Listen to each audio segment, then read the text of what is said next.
मेरठ के शास्त्रीनगर की central market in दिनों सियासी और सामाजिक हलचल का केंद्र बन गई है। आवास एवं विकास परिषद की संभावित ध्वस्तीकरण कार्रवाई से आक्रोशित व्यापारियों ने अब आर पार की लड़ाई का ऐलान कर दिया है।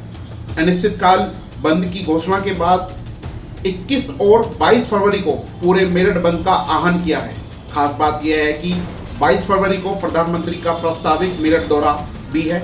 ऐसे में एक और प्रधानमंत्री का कार्यक्रम, दूसरी ओर शहर बंद की चेतावनी, हालात और भी संवेदनशील बन रही है। आम सभा में व्यापारियों ने खुलकर नाराजगी जताई और कहा, वर्षों से भाजपा को समर्थन देने के बावजूद आज उनका व्यापार उजड़ने की कगार पर है। मंच से नेताओं पर मनमानी के आरोप लगे, पुराने आश्वासनों की याद दिलाई गई, उच्च न्यायालय के आदेशों का हवाला देते हुए राहत की मांग की गई।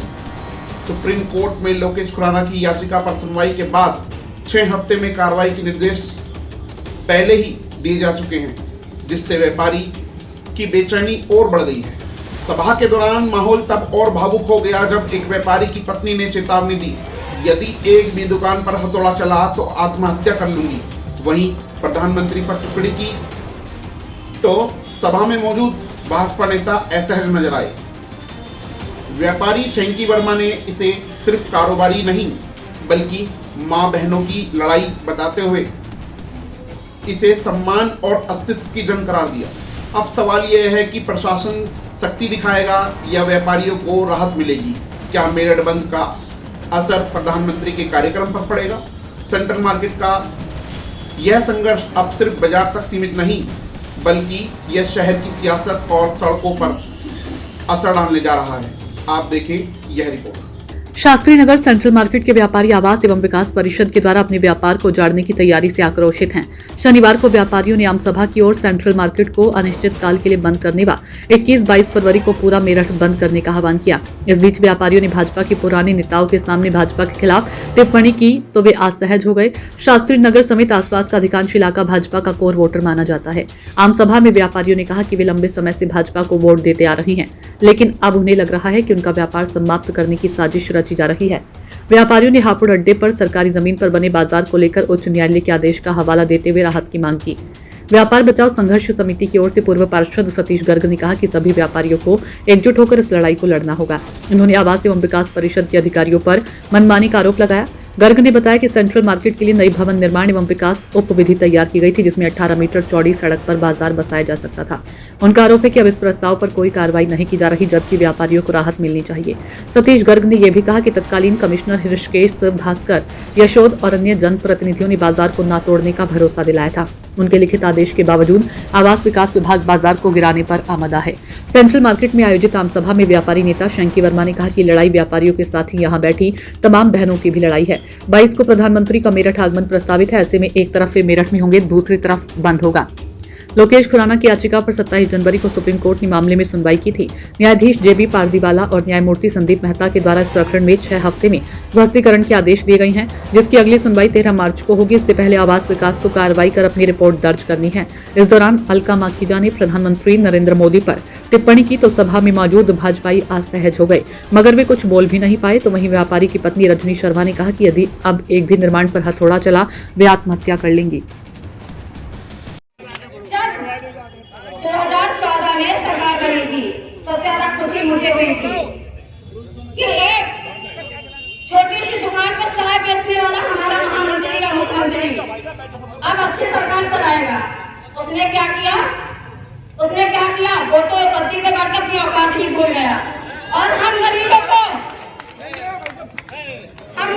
उजाड़ने की कोशिश की जा रही है। मुझे बोलने दिया जाए, आए मेरी सरकार मुझसे बात करे आके, मेरी सरकार आके मुझसे बात करे आके, उन्हें आना होगा।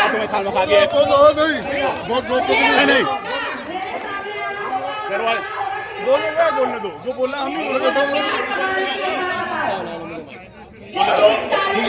दुकानें चल रही है, 30-40 साल से दुकानें चल रही है। बैठ जा रहा है। 1857 की क्रांतिकारी सरजमी के मेरे क्रांतिकारी रणबांकुरों मेरे मित्रों, आज बड़ी अजीब सी परिस्थिति में मुझे आज यहाँ पर आना हुआ है। तो मैंने अंतिम बात आपसे कहा ना, मेरे भामाशाह, तो ये वाक्य मुझे कई बार दर्शाने का प्रयास करता है कि जब महाराणा प्रताप का चित्तौड़ संकट में था और उसका सगा भाई शक्ति सिंह भी अकबर के घराने में रिसाले करने लगा था, तब महाराणा प्रताप की पत्नी ने कहा था उससे कि जा संधि कर ले। जब सब लोग मानसिंह वगैरह इस अकबर की गुलामी करने लगे हैं, तब एक भामाशाह व्यापारी का पुत्र उसकी आवाज को सुन रहा था। तब उस भामाशाह ने कहा कि यार मैंने तेरी तलवारों का तेज देखा है, मैंने तेरी भुजाओं का बल देखा है, तुझको ये युद्ध लड़ना होगा, चित्तौड़ तेरी होनी है। उसने 10,000 लोगों की सेना के लिए पैसा खोल दिया, अपना खजाना खोल दिया, और वो भामाशाह उस महाराणा प्रताप का सेनापति बना। चित्तौड़ पर फिर हमला हुआ और चित्तौड़ फिर महाराणा प्रताप की हुई।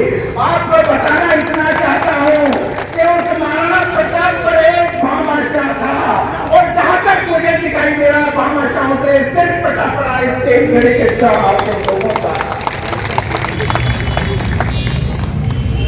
अपना अनुभव व्यापार संघ के बारे में साझा करना चाहता हूँ। देखिए, व्यापार बड़ी मुश्किल से खड़ा होता है और उस व्यापार के साथ साथ हमारा परिवार पलता है, हमारे कर्मचारी पलते हैं और सरकार का राजस्व भी होता है। लेकिन दिक्कतें अब बढ़ चुकी है और उन परेशानियों को देखते हुए अब केवल और केवल एक ही रास्ता रह गया है कि इसमें सरकारें हस्तक्षेप करें, क्योंकि माननीय उच्च न्यायालय का आदेश है और उस आदेश का पालन हर अधिकारी का कर्तव्य करना। लेकिन अगर सरकारी हस्तक्षेप होगा, राजनीतिक हस्तक्षेप होगा, तो जरूर इसमें कोई ना कोई ऐसा समाधान आएगा, व्यापार बचेंगे, व्यापारी बचेंगे, उनके कर्मचारी बचेंगे और उनका रोजगार बचेगा, उनका परिवार बचेगा। निश्चित तौर पे आज कंपटीशन का जमाना है, बहुत प्रतिस्पर्धा है, बड़े बड़े उद्योग हमारे सामने खड़े हुए हैं, बड़े बड़े इंडस्ट्रियल हमारे सामने खड़े हुए हैं। एक छोटी सी दुकान चलाना कोई आसान काम नहीं है और उसके बाद हमें ये सब चीजें देखनी पड़े तो ये और ज्यादा मुश्किल हो जाता है। तो हम लोग संयुक्त व्यापार संघ, संपूर्ण संयुक्त व्यापार संघ और मेरठ का संपूर्ण व्यापारी आज इस आंदोलन में अपने शास्त्री नगर के सभी व्यापारी भाइयों के साथ खड़ा हुआ है और जैसा आदेश ये सभा करेगी उसका अक्षर से हम लोग पालन करेंगे। ऐसा लगता है ये व्यापारियों की दुकानें हैं, ये टूटने से बच सकती है, क्योंकि अभी थोड़े दिन पहले ही कॉम्प्लेक्स गिराया जा चुका है बुलडोजर से। देखिए, मैंने जैसे पहले कहा, दोबारा कह रहा हूँ कि जब तक सरकारी हस्तक्षेप नहीं होगा उत्तर प्रदेश सरकार का और भारत सरकार का, इन दुकानों को बचना बहुत मुश्किल है, क्योंकि कानूनी प्रक्रिया के अंतर्गत तो सारी कार्यवाही पूर्ण हो चुकी है। अब तो सरकारी हस्तक्षेप, नया अध्यादेश और नए नियम आएंगे, उसी की वजह से हम लोग बच सकते हैं। जब तक हस्तक्षेप सरकारी नहीं होगा तब तक हमारा बचना बहुत मुश्किल है।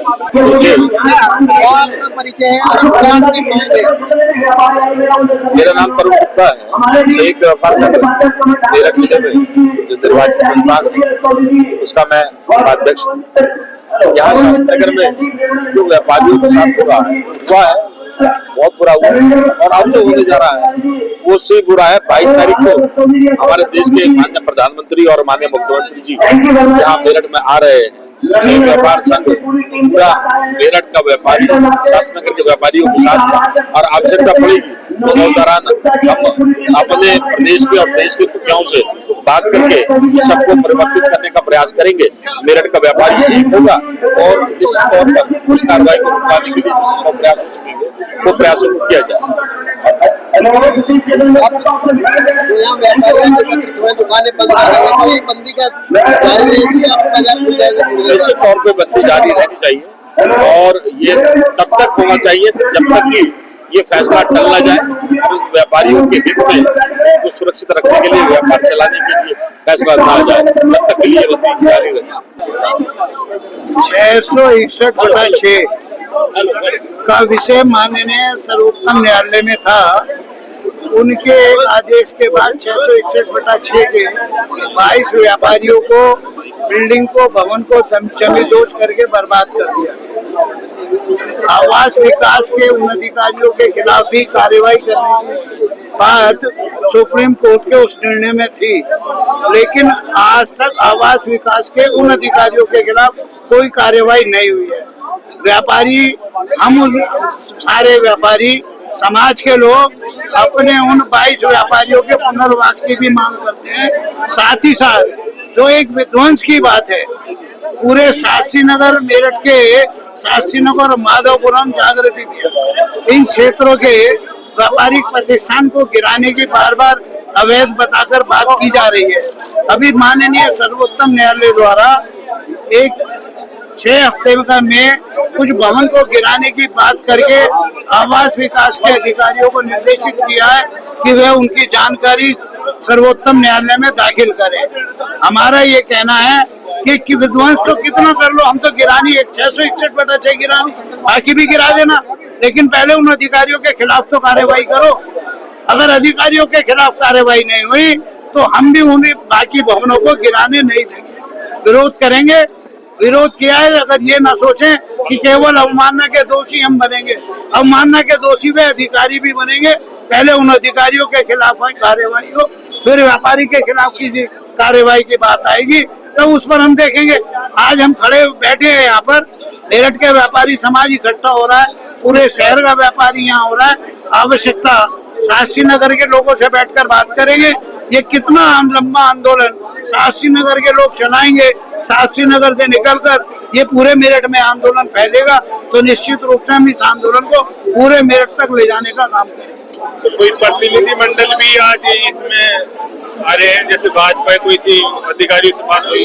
अधिकारी से तो बराबर बात होती है, वो एक समाधान योजना की बात हो रही है, उसके लिए आवेदन मांगे जा रहे हैं। काफी लोगों ने आवेदन दाखिल किए हैं, लेकिन ये कहकर कि अगर 800 नोटिस हैं, 80 लोगों पर आवेदन नहीं हुए हैं, केवल 80 लोगों के आवेदन हुए हैं, तो केवल उससे काम नहीं चलने वाला। ये टाला टूली है, टाल मटोल का काम अधिकारी कर रहे हैं, और अधिकारी केवल व्यापारी को उत्पीड़न करना चाहते हैं। उनका विरोध किया जाए।